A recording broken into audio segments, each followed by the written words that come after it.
Hello, my dear students. Well, I'm back with the description of chapter 3rd from your book An Alien Hand, that is, the desert.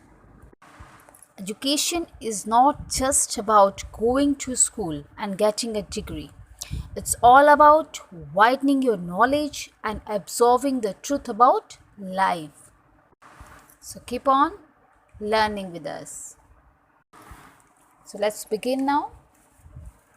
The people living in hilly areas where there is plenty of water and vegetation, they may not know the reality of a desert.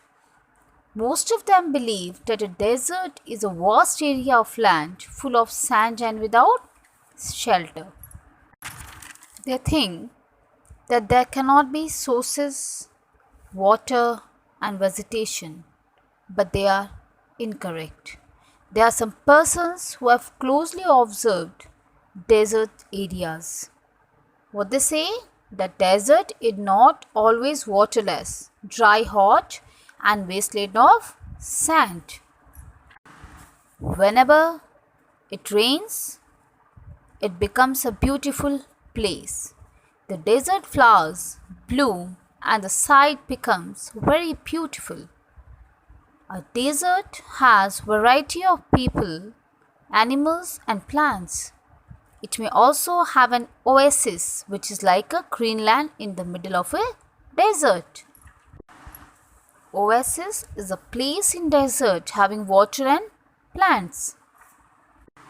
A desert may be hot like the Thar or cold like Ladakh, but generally speaking, if a place has little or no water and vegetation, people usually call it a desert. Of course, there are some deserts that are totally without water.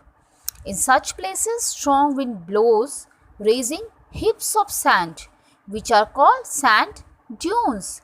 These sand dunes shift and move across the desert in ceaseless manner. Sand dunes means small hill of sand formed in the desert. As we know that all living things need water in order to survive. So the animals and plants living in desert have special adaptabilities in their body in order to survive. They need less water and have capacity to be a high temperature. The camel is the typical example of desert animal. It can drink a lot of water at one time and can bear high temperature without sweating. Therefore, it can live without water for many days. It is called the sheep of the desert. When it gets hot, we sweat and this cools the body. But camels can stand high body temperature. They don't need to sweat and can therefore retain the water they drink for long periods of time.